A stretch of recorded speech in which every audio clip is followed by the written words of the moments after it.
저 아까 점심 먹을 때, 뭐, 국내 이제 온실가스 다 배출 업종의 협회 관계자랑 밥을 먹었는데, 그분도 그 얘기 하시더라고요. 자기 그 협회사들 보면은 그 회장님들, 오너들은 네네. 이거 자식도 해야 되고, 손주한테도 물려주고 해야 되는데, 이게 지금 뭐 50년까지 이게 될까? 막 이런 거 되게 관심 많으시다 그러더라고요.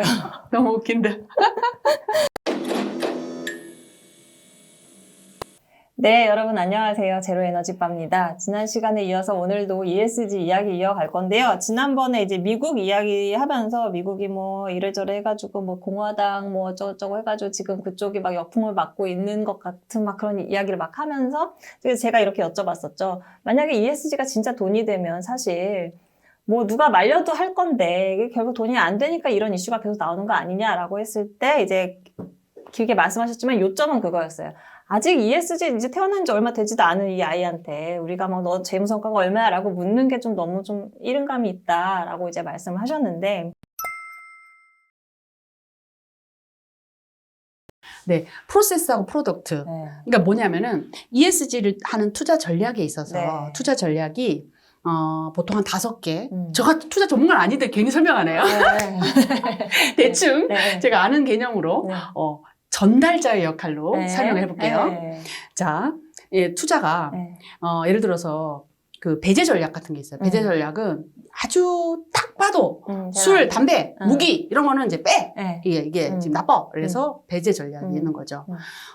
그리고 이 인테그레이션 전략은 음. 뭐냐면은 기업에 대해서 ESG, 예를 들어서 모닝스타에서 하는 네. 것은 리스크에 대한 ESG 리스크를 세게 반영하는 것이에요. 네. 평가 네. 기관마다 다 달라요.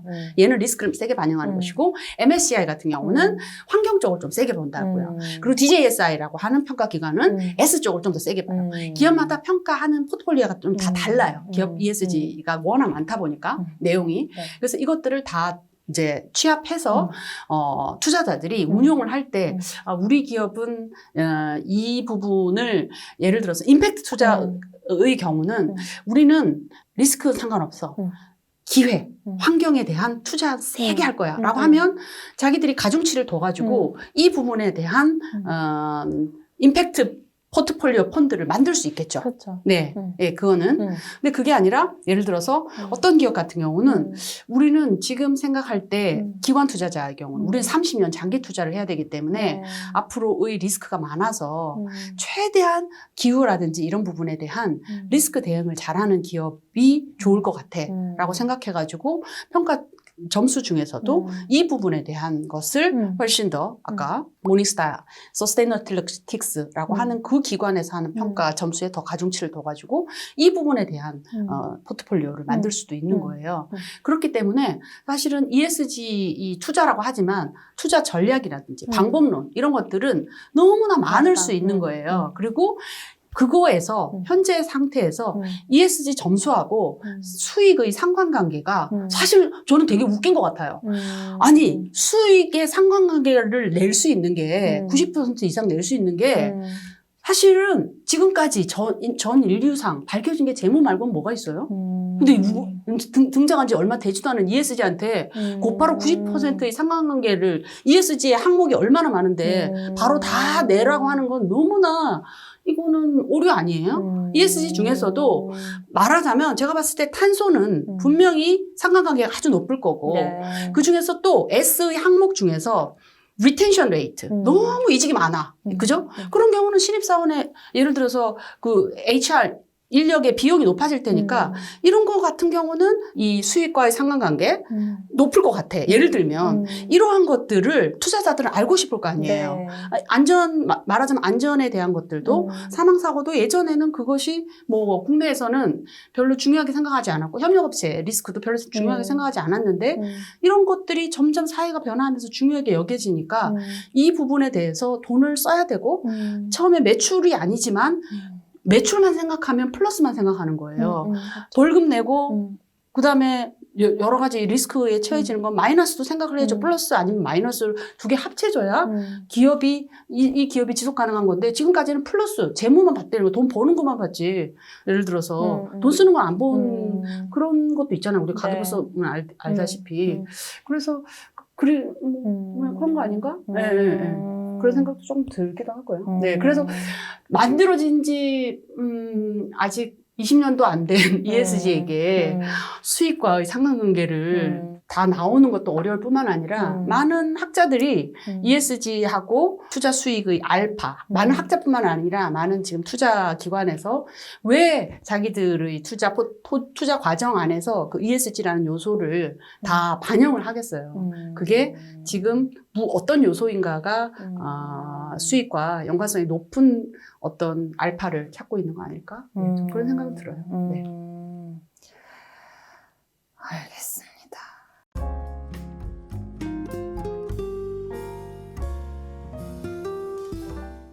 근데 이제 미국은 좀 그런 상황인데 또 중국과 일본은 또 분위기가 다르다. 중국, 일본 이런 데는 또 열심히 뭐 젠걸음 뭐 이런 걸 하고 있다라는 거를 제가 이제 임팩트원의 칼럼에서 봤습니다. 네네. 어때요? 그네랑 좀 다른가요, 거긴 또? 우리가 지금 막 이제 밸류업 막 이런 거 하려고 하잖아요. 네네네. 현 정부에서. 네.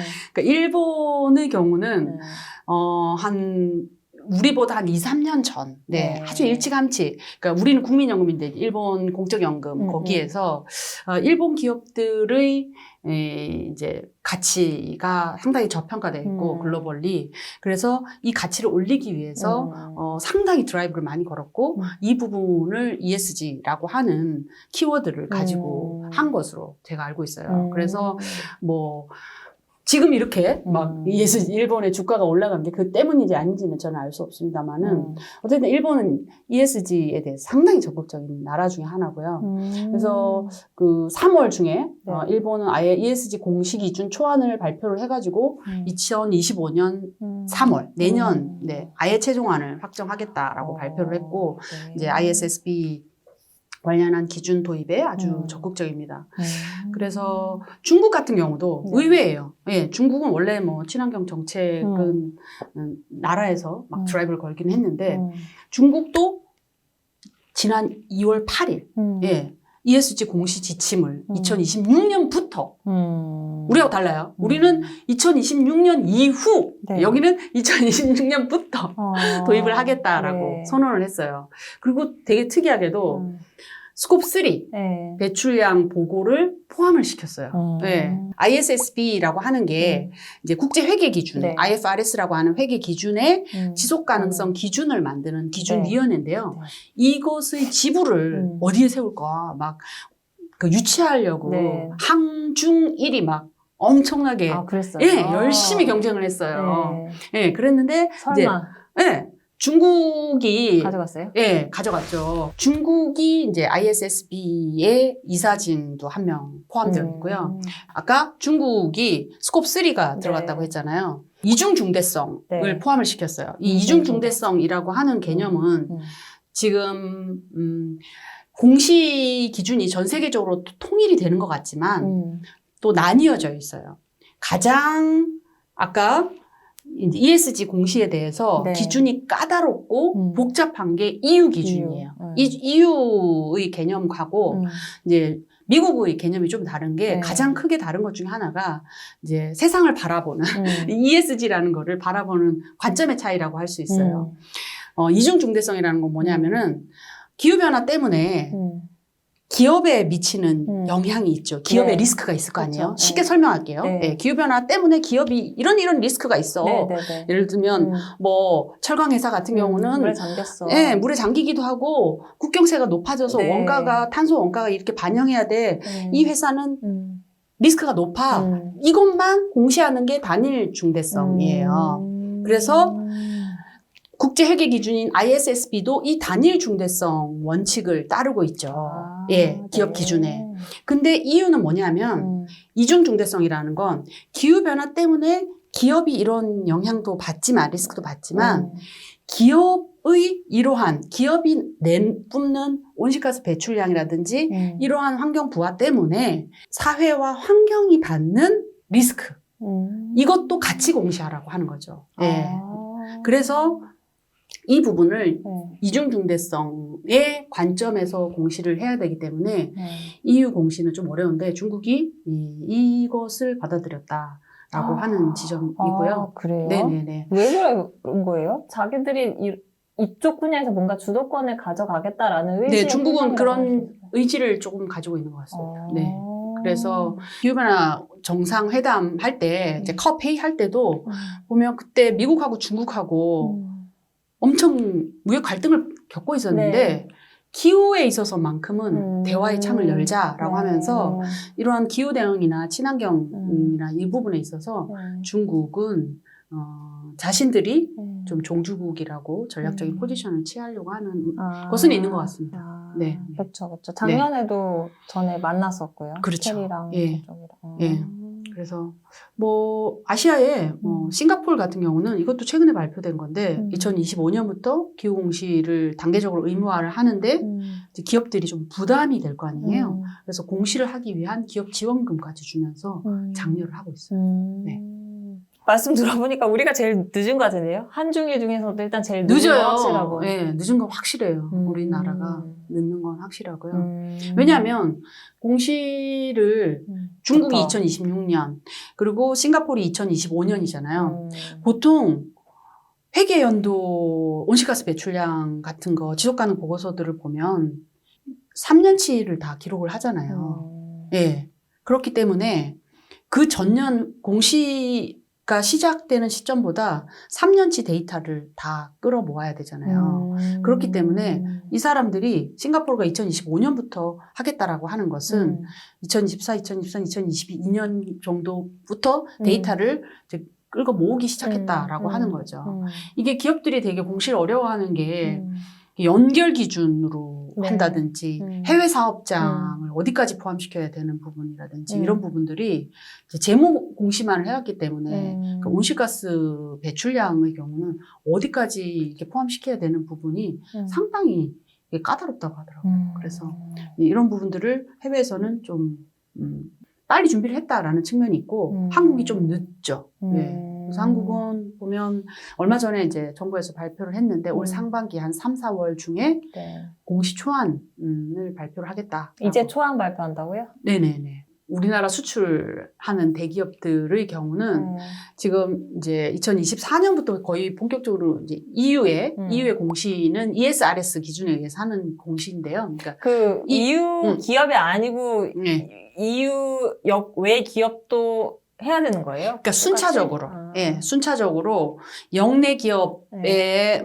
영내 기업 제일 먼저, 그 다음에 뭐 매출액 기준 대기업, 그 다음에 중견기업, 역외 기업은 이제 뭐 2026년 된다든지 이렇게 되니까 사실 국내 기업이 EU의 수출 기업이기 때문에 EU 규제 적용 당장 대상이 되는 기업이 그렇게 많지는 않아요. 예. 근데 이제 한국 대기업들은 결국은 EU의 지속 가능성 보고 이게 너무 까다롭기 때문에 요 기준으로 맞춰 놓으면 한국 정부의 공시 대응은 좀 쉽게 하지 않을까? 그런 얘기를 하는 것도 있어요. 그래서 네. 자꾸 미루려는 것도 있겠네요. 일단 EU를 먼저 대응을 해야 되니까. 보니까 EU의 공시, ESG 공시 데이터들을 보니까 거의 뭐 1,100개가 넘더라고요. 그래서 최근에 만난 모 기업의 이제 공시 2명 대응하는 2분이 다 영어로 공시를 해야 되잖아요. 그 데이터들을 가지고 또 일부 S에 있어서는 거의 서술형이에요. 내러티브로 쓰라고 하는 거예요. 그래서 이걸 어떻게 해야 될지 너무 난감해하는 부분을 봤어요. 그래가지고 이렇게 지금 까다롭게 지금 실제로 준비를 하고 있는 기업이 있고 그렇지 않고 이제 일부 국내 기업들의 경우는 국내 공시 기준이 어떻게 될지에 대해서 관심을 많이 갖고 있는 거죠. 네. 그래서 이제 이렇게 뭐 공시라든가 뭐 텍소노미라든가 이런 이제 제도들이 막 들어오고 있어서 사실 그때 이제 쓰신 칼럼도 뭐죠? 전략적인 ESG와 기술적인 ESG 이렇게 나눠서 그때 막 쓰셨잖아요. 네. 그러면서 이제 기술적인 ESG는 사라져도 이 전략적인 ESG는 계속될 거다라는 말씀이 이제 네. 어쨌든 이렇게 해야만 하는 제도가 있기 때문에 우리가 ESG다라는 간판을 걸지 않아도 흐름은 그렇게 갈 수밖에 없다 이렇게 보시는 거죠. 한 2013년 무렵이었던 것 같아요. 네. 그때 ISO 26000이라고 하는 ISO 기준이 기업의 사회적 책임에 대한 세계 기준, 표준이라는 거예요. 그게 이제 도입이 된다라고 해서 그때도 ESG만큼의 붐이었어요. 예. 그래가지고 무슨 이름으로 유행했던 거예요 그때? 그때는 네. CSR. 아 CSR. 네, CSR이 그때 기업의 사회적 책임이라고 해서 원래 이게 다 의무가 되는 줄 알고 기업들이 교육받고 이게 뭔지 다 난리가 났었어요.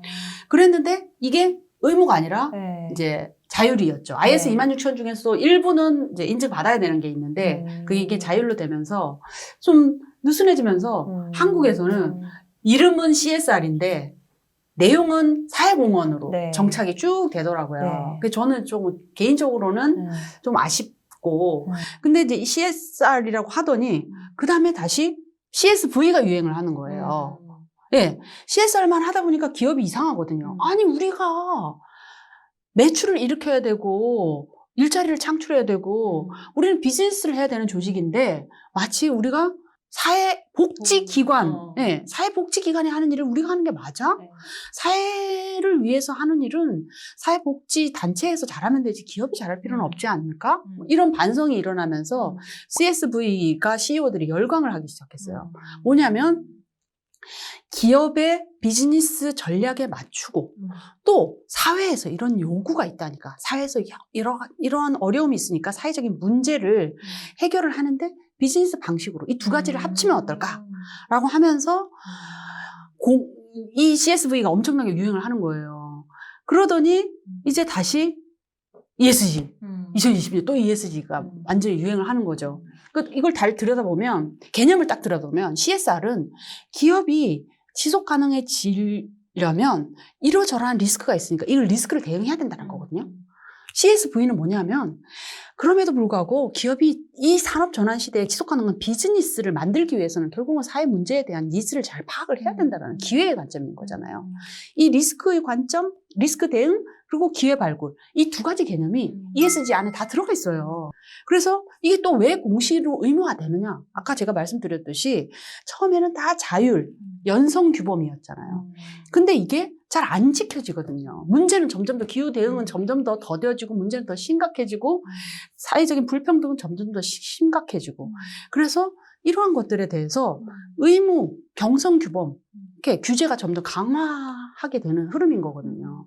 근데 이러한 맥락이라든지 이런 것들은 잘 파악을 안 하고 우리는 이제 ESG를 자꾸 이제 유행으로 좀 받아들이다 보니까 야 해외에서 ESG 안 한대. 요즘 ESG 담당자들이 저한테 고민을 많이 이렇게 털어놔요. 대표님 제발 ESG 쓸모에 대한 기획 시리즈를 해주세요 라고 얘기를 한다는 거예요. 경영진들에게 ESG가 왜 필요한지를 말하자면 논리적인 근거와 레퍼런스를 만들어 달라고 하는 건데 저는 경영진들이 참 답답하죠. 이게 경영진이라면 이 개념을 잘 받아들일 수밖에 없는 것이거든요. 그럼 왜 ESG를 담당자들이 그거를 알아가지고 경영진한테 설명을 해야 되는 거예요. 경영진이 그러나 보네. 야, ESG 유행 거의 끝나가는데? 예. 그러니까 그래서 이거를 유행으로 생각을 하면 안 되는 건데 ESG에 대한 기회와 리스크가 다 다르기 때문에 이것은 ESG에 대한 것은 CEO가 알아야 되는 거예요. 공부를 하고. 네. 웃긴 얘기를 이제 하자면 2021년에 제가 그 논문을 하나 쓰려고 그 10명 ESG 담당을 이제 꽤 오랫동안 해온 사람들 한 10명을 만나서 심층 인터뷰를 한 적이 있어요. 그때 그 질문 중에 하나가 제가 이 똑같은 질문이었어요. ESG 유행이 계속될까요? 라고 하는 질문이었는데 그분들이 하나같이 하는 얘기가 뭐냐면 ESG라고 하는 그 이름은 없어지더라도 이 지속 가능성, 지속 가능 경영 이 부분은 계속 될 흐름이고 더 강화될 흐름이다라고 이야기를 한 적이 있어요. 근데 그게 이제 들어맞는 거 보니까 되게 신기하고 최근에 그 블랙록의 고위 관계자도 우리가 ESG라는 용어는 쓰지 않지만 예. 뭐 저탄소 전환이라든지 용어를 좀 바꿔가지고 저탄소 전환 투자, 뭐 전환 투자라든지 이런 식으로 조금 바꿔서 네, ESG가 워낙 네, 정치적으로 오염된 용어가 되다 보니까. 예. 네, 결국 그런 거 아닐까요? CEO들은 네. 어쨌든 자기 뭐 CEO 임기 해봤자 뭐 얼마나 돼요? 한 5년 그렇죠. 넘어간 경우 많지 않잖아요. 그렇죠. 네. 그러니까 자기 단기적으로 성과를 내야 되니까 네네네. 아무래도 네. 뭐 그 ESG 담당자야 네. 앞으로 회사 다닐 기간이 많지만 CEO들이야 맞아요, 뭐 맞아요. 그런 약간 것도 있지 않을까요? 맞아요, 맞아요. 아, 역시 날카로우시네요. 그러니까 유럽의 경우는 이게 기후라든지 지속 가능성 이 이슈는 되게 장기적인 문제고 이거를 뭐 5년 이런 단기 CEO가 아무래도 매출에 노력을 할 수밖에 없는 그러한 에이전트 딜레마 이게 있기 때문에 유럽에서 지금 그래서 많이 중요하게 생각하는 투자자들이 많이 중요하게 생각하는 게 뭐냐면은 ESG라고 하는 것을 이제 보상 의무에 넣는데 예, CEO 인센티브 안에 넣으라는 거죠. KPI에도 넣되 KPI에 녹이되 KPI 중에서 이제 잘한 것에 대한 보상 인센티브 구조를 설계하잖아요. 그래서 거기 안에서 이제 장기의 성과 얼마 반영하고 장기 목표, 단기 목표를 넣어가지고 비중을 조정해가지고 이 부분이 계속 될 수 있도록 그렇게 구조를 짜더라고요. 네. 저 아까 점심 먹을 때 뭐 국내 이제 온실가스 다 배출 업종의 협회 관계자랑 밥을 먹었는데 그분도 그 얘기 하시더라고요. 그 자기 그 협회사들 보면은 그 회장님들 오너들은 네네. 이거 자식도 해야 되고 손주한테도 물려주고 해야 되는데 이게 지금 뭐 50년까지 이게 될까? 막 이런 거 되게 관심 많으시다 그러더라고요. 너무 웃긴다. 네, 알겠습니다. 그럼 올해 이제 뭐 ESG 관련해서 뭐 눈여겨봐야 될 뭐 이벤트라든가 아니면 뭐 네네. 정책적 변화라고 하면 뭐가 네. 있을까요? 네. 앞에 설명 많이 해가지고 제가 참 옛날 얘기지만 네. 라떼는 네. 라떼는 네. 제가 한때 정치부에 있었잖아요. 제가 정치부에 처음 들어갔을 때 네. 이제 제가 불만이 많았어요. 왜 우리나라의 신문 지면은 정치 기사밖에 없어. 정책 기사는 이렇게 없는 거야. 네. 나는 정책 기사를 쓰겠어. 네. 이렇게 생각을 했어요. 정책 기사 제가 깨달은 게 뭐냐면 정치 기사는 정책 기사다. 정치 기사는 정책 기사다. 네네네. 왜냐하면 정치가 네. 정책을 좌우하기 때문에요. 그쵸. 네. 맞아요. 그거를 네. 어릴 때는 몰랐어요. 네. 예. 그래서 지금 이제 올해 미국이나 유럽이나 우리나라도 마찬가지고 선거가 엄청나게 많잖아요. 그래서 지금 뭐 미국 같은 경우는 트럼프 대통령이 당선됐을 때 바이든 정부 때 했던 많은 기후 정책이라든지 이런 것들이 어느 정도로 후퇴할지에 대한 관심들이 많이 쏠리고 있고 EU도 이런 부분들이 많이 쏠리고 있어가지고 미국의 기후 공시가 금방 될 것 같았는데 네. 이게 지금 계속 그쵸. 발표가 안 되고 있어요. 예, 아마 이 방송이 나올 때쯤이면 발표가 되지 않을까라는 생각도 드는데 미국의 기후 공시가 스콥 3는 안 들어갈 것 같고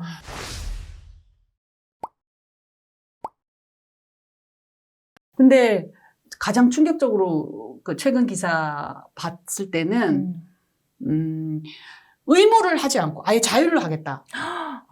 네. 라고 하는 기사를 봤거든요.